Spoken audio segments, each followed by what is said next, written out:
Now, see that as I told you that microorganisms can be harmful and can be beneficial to us. So, if we look at their harmful effects, so we see that they basically cause disease.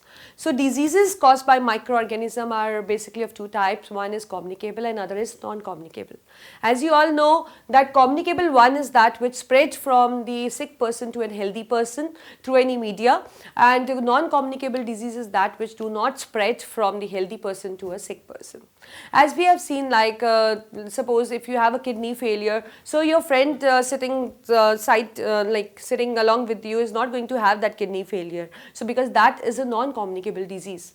But like the disease that spread to microorganisms are basically communicable because they spread from the sick person to a healthy person. And we have already discussed that what is the mode of transfer. We have discussed air, water, food, the contact, the carriers. So these are the factors which leads to the spread of the disease.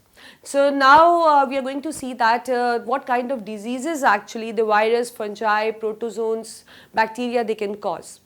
So the first we are looking at the disease caused by fungi. So they cause disease in plants as well as in animals. So we see that in plants they cause general disease that occur due to fungi is the potato blight, corn smut and leaf rust. These are the diseases that occur in plants.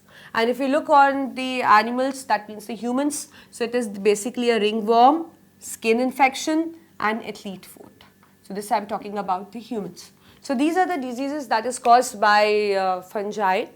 Second, we have the disease that is caused by bacteria. So in humans, it commonly disease that is caused by bacteria is cholera, typhoid, tetanus, anthrax, and we have in plants it is citrus canker, crown gall, and leaf spot.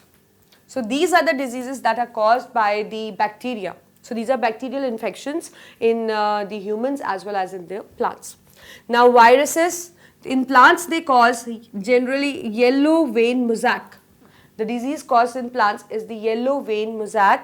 And if we talk about humans, so as you all are familiar with you can say the most famous disease, or you can say the most fatal disease, that is the AIDS, acquired immunodeficiency syndrome.